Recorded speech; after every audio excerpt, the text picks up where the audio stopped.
样一个塑料的立柱要900块钱，你敢信？他明明可以抢的，却选择了更文明的方式。兄弟们，这是我刚刚在网上刷到的，就一个车主他从停车场出来，压到了像这样的一个塑料立柱，你们是不是以为把它扶起来重新装上就可以了？但是不是啊？车主被通知直接罚款900块钱，给了他一张2维码让他扫。当时车主就纳闷了，那你让我交罚款我认，但是你什么发票啊、凭证都没有，这不纯纯的当彩吗？这里有一个细节啊，就是车主他撞到的这一根立柱跟旁边立柱的颜色呢都不一样，那就说明这一根立柱呢很有可能被很多车已经撞到过了，换过很多次了。那可想而知，这根立柱得多赚钱了。那车主呢就觉得这个价格太贵了，于是他就打开手机，在网上呢搜了一下，这不搜不知道，一搜吓一跳啊！网上竟然同款立柱的价格只要7块5毛钱，你没有听错啊，不是750，也不是75，只需要7块5，7块5就能买到的东西，竟然问人家收900，这是真敢要啊！于是车主他想不通呢，他就把这个事情呢给发到网上去了。现在事情是已经得到了解决啊，就是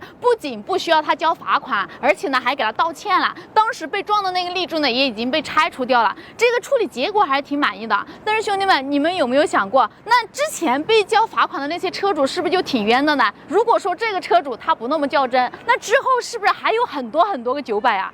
在中国就是这样，防不胜防。有人就撞了一下这个护栏，我感觉这老哥估计在被子里面哭过。以后遇见事故，我在避车，我是狗，我就直接往车上撞。给你们看一下我昨天的事故，看就等于把这个，你看这都好着了，把这个怼出去了一点，我一移就好了。主要就是前面这，看我前面这呲了，真的，社会上的东西咱撞不起，还不如撞车呢。随随便便呲了一下护栏，2000多块钱没有。我再给你们看一下他报的账单，就是呲了那么一点点，你们看看，来给你们看一下，这就是那个护栏，市政的加的，我就呲了一下立柱，你看换了一个立柱650块钱，人工2个800块钱，运费及现场安全500块钱，合计1950，还有税费6%，110块钱，共计2060，随便撞一下2000多。你说这以后谁要避车，再呲到栏杆上，你心疼不？划算不？以后直接就往车上撞，千万不要碰那些护栏，要不然能让你倾家荡产。2000，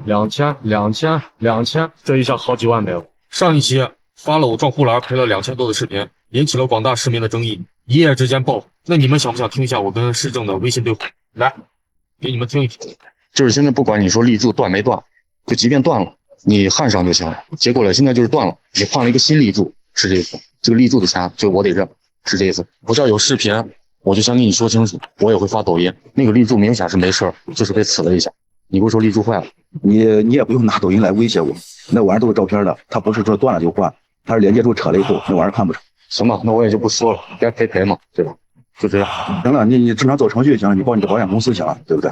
你不懂的东西，保险公司懂吗？原本给他们发语音，我就是想讨价还价，因为确实报价太贵了，想让他们给我便宜一点。我觉得这是作为一个小市民应该做的，我们就是一个老百姓，撞一下护栏2000多，家里又不是有矿，你们说对吧？结果倒好，人家理直气壮。不过话说回来了，咱们胳膊扭不过大腿，这是死道理。我们就是城市中的一只小蚂蚁，但是如果所有正义的小蚂蚁都站在我这边，一只蚂蚁吃不了苍蝇，那么10只呢？10只蚂蚁干不倒老虎，那么1000只、万只、10万只、100万只，甚至1000万只呢？团结就是力量。如果你也是一只正义的小蚂蚁，请把我的这条视频顶上去。小蚂蚁只想要一个公道，谢谢。但凡你有点人性，有点良心，你们都不带这样欺负老百姓，真的。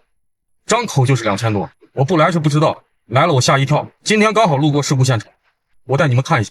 来，你们看，原模原样，看没？我呲的痕迹都在，你换的新的给我换到哪了？然后还有，他说他焊不了，你看没？卡子在这卡着，看全部都没换，看这就是我的。我把我之前晚上撞的那个视频给你们发出来对比一下，你们看变样子没？看就等于把这个，你看这都好着了，把这个怼出去了一点，我一移就好了。我们呢先收拾完了，我到时候发清单给我来给保险公司对接行。没问题，这个清单明天早上工程部会出来，到时候发给你，发给保险公司。你说你们咋好意思呢？老百姓挣钱容易吗？还有就是你们也别跟我反驳什么保险赔啊、个人赔，这不都是我的钱吗？保险赔了他报高一点，我自己赔他照样报这么高，主要是他报的，现在还在这儿，他换新的了吗？我家人还说呢，那你把那个旧的拿回来，咱卖废铁也卖好多钱了，我都没好意思说，这就是你们干的事情。真的，我要不来就被你们一直蒙在鼓里。如果你们支持我的，把这个视频顶上去，谢谢。有网友做了一个科普，一个大石墩子，这样2000块，就这些东西啊，你开车的时候千万别往上撞，有可能比你车都贵。带你们看看其他的交通设施都有多贵，停车场的这根杆2000块，路边的花池子2000块，你还别撞到那根树，那根树几千到几十万不等，看什么品种。马路边上这个护栏3000多块钱一节啊，这东西要撞上了，它是连着的，一倒一片，具体多少节那就看命了。看见人行横道这个铁牌子了呗，一根铁棍儿一块，铁皮5000块，还得是这种小的，那大的就不一定了。路边这个路灯15000一根，你说我都没撞倒，我就撞弯了一点行不行？不行，只能换不能修。因为有安全隐患，还得是这种普通的，带花边的就费劲了。看见那几根大铁柱子限高杆嘛，大几万块。最简单的红绿灯一根大几万，这样这一排基本上6位数了。路边公交站那个铁棚子10几万大一点的铁牌子，看见那个驾车说校危机生命了嘛，只要你撞上，一开飞度就没了。马路上就这些东西啊，什么东西最便宜？好像就你的车最便宜。这是真的尴尬，一台问界 M7 要刨坑把自己埋了。这是一个网友遇到的真实经历。他表示，你想象一下，你驾驶着全新的问界 M7， 满心期待的准备来一场说走就走的沙漠探险，结果刚到沙地，车子就被卡得动弹不得。尴尬的是，这车的前轮在拼命转，可就是不听话，你能控制的方向盘和刹车根本不理你。而且救援车也在一旁发愁呢，带着绞盘也不知道从哪儿下手。这场景可真是让人无语啊！你说好好的车门进不去，救援车又不敢乱拉，生怕一拉就给追尾了。这车的设计师估计也得挠头吧？这可是牛逼现车啊，怎么就变成了进不去现车呢？说实话，当时我是开着牧马人跟他并排停着，眼看着这辆 M7 挣扎在沙地里。而车主一家3口在远处无奈地看着这场闹剧。你说这大海盗本来是来玩的，结果还没开始就被困住了，心情从休闲娱乐瞬间变成了求生之路。更坑的是，这车的电子系统好像还出了问题，怎么操作都没反应，连华为后台都招来了，可结果呢？一点用都没有，已经折腾了2小时了，车还是原地踏步。最后怎么解决的？我也不知道，天黑之前我们还得赶紧撤，不敢再耽误了。所以啊，我在这儿奉劝各位，长途自驾的话，尽量别开电动车，尤其是别进沙漠。这些增程式电动车，商家说的在天花乱坠，什么4驱、轻度穿越，可真碰上了情况，还是差远了。想省心的话，还是乖乖在铺装路上溜达吧，省得给自己找麻烦。我觉得新能源汽车早晚会被淘汰。来吧，理想的车主们进来瞅一瞅，看一看啊！身为自己啊，就是做汽车这个行业的，我今天开了一台理想出来，我这怎么说开门开不开了呢？拿钥匙啊，全车现在属于断电状态，看见吗？系统升级当中，车辆是无法启动正常使用的。我给售后打了个电话，2个做法：第一，告诉我在外边站着抽根烟；第二，躺在车里边睡一觉。一点反应都没有啊！我是真服了，这要是遇上点急事儿，这可怎么弄啊？还是选择油车吧，还是油车好，兄弟们。现在是北京时间的2点50，我被理想绕在半路了啊！来，大家看一下。Hello， 大家好，今天发生一个我很意外的事情，就是我开了理想已经快2年了。因为我平时呢，都是在晚上凌晨2点让它自动更新，然后这一次呢，我同样也是凌晨2点让它更新，但是我上车以后发现它还有36分钟，然后你的任何操作，你看我挂档没有用，挂档啊没有用。这个车就跟那个死机了一样，它是不会动的。那也就是说，如果晚上我预约了更新系统，我的车是肯定开不了的。所以这一点我觉得让我很意外，现在我也不知道我该怎么办。我现在在一个路边，然后问商家借了一把椅子，在这里坐等他，我觉得很莫名其妙。比亚迪方程豹又一次翻车了，最新媒体实测，看实测表现，初级的39度，再次上演了轻踩不走，重踩就挠，还伴随着后溜，但是凭借强大的动力，还是挑战成功了。加大难度到了42度坡道的半坡起步，油门到底以后，车不但没往上走，还出现了后溜，即便是驾驶员踩死刹车，还是出现了前轱辘不转后轱辘转，这个绝对不是个例，即便换了云辇版，一样是前轱辘不转后轱辘转，一溜到底，没有传动轴，不单是动力分配不匀，四动力一样分配不均匀，所以解耦以后的电机越野很危险，绝对不是危言耸听，他们所宣那个颠覆越野能量中所什么毫秒级响应，听听就行了，千万别当真。还有人不懂问四轮不同步有那么危险吗？来给你们看一下接下来30度单，边有附着力测试，方头帽直接出现了打滑摆头，还伴随着后溜，如果是在野外场景，旁边是悬崖是山沟，会不会要命？再看大角度上坡交叉40度了，连35度它都没能通过，解耦以后的电视剧再大，复合复杂路况情况下，它的四驱分配就乱了套了，不是转不动，就是疯狂挠。不光是，即便是100多万的仰望 U8 也一样，综合越野能力测试，连20万的坦克300都不如，那些吹颠覆越野的简直就是个笑话。有博主分享了关于电动车电池的问题。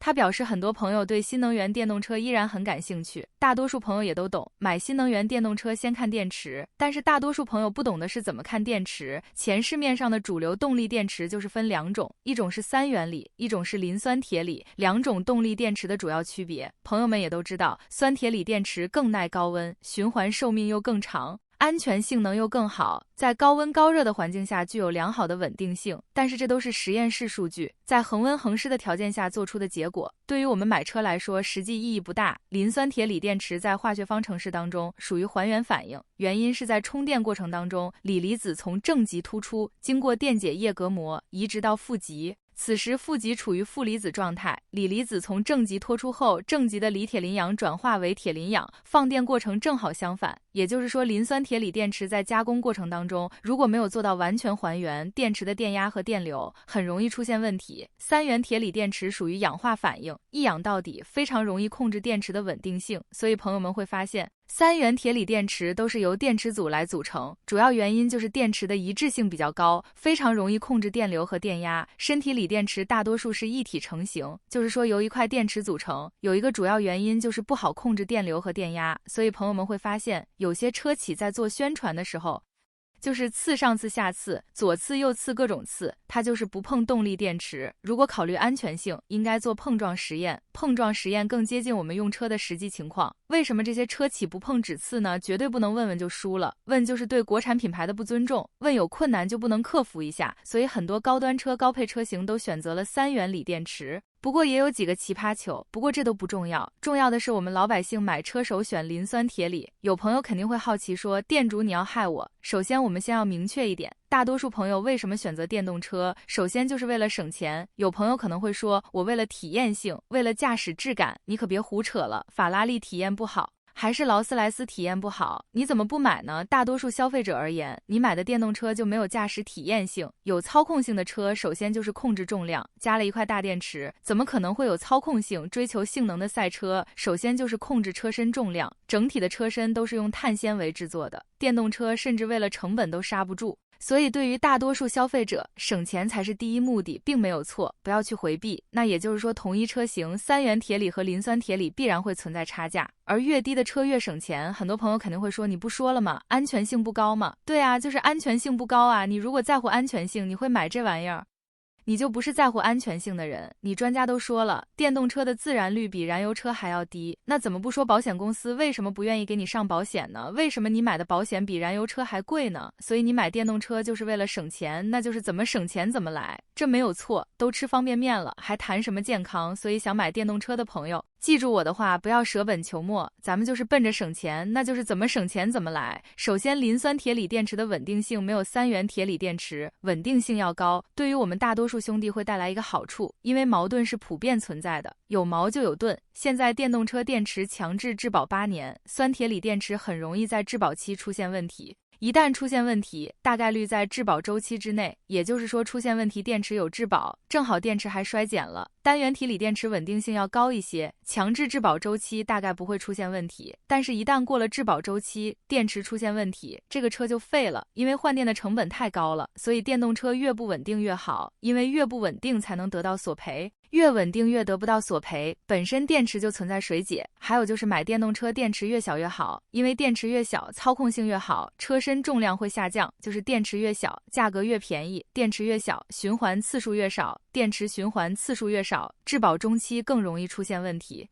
就是说质保周期内更容易得到理赔，且电池越小自重越轻，电耗也会下降。现在的电动车为了解决续航问题，在电池电量上做文章，无限的加大电池度数，本身就是一个矛盾的事情。加大电量以后，车重会增加，电耗会增加，续航反而没有增加多少，购车的成本还会增加，使用电动车的成本也会增加。过100公里的电耗达到12个，现在已经接近燃油车的使用成本了。朋友们记住我的话，买电动车电池越小越好，磷酸铁锂电池首选，价格越便宜越好，电池稳定性越差越好。看来电动车的发展趋势也就是一次性消费，成为快消品。电动车成为快消品以后，它跟燃油车的购买方式是完全不同的。燃油车能使用10年、20年，它是一个长期消费品，必须要考虑稳定性。那么电动车恰恰相反，买电动车怎么不稳定？怎么便宜怎么买？就肯定会说，那如果自燃了怎么办？别问问你就输了。朋友们看到过很多电动车起火，只有一家车企承认过他的车自燃。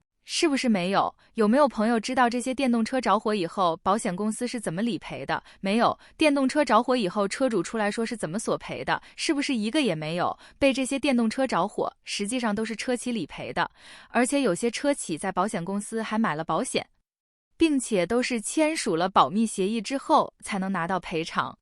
谢谢您观看到这里，给大家表演一段。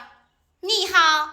我来自非洲，我非常的感谢中国人民，我在这里留学有非常高的补贴，吃得好，住得好，日子过得非常好。我每天还能不断的换女朋友，每年中国都会给我巨额的补贴，让我过上了梦想的生活。我还可以去全世界旅游，我是中国人民的好朋友。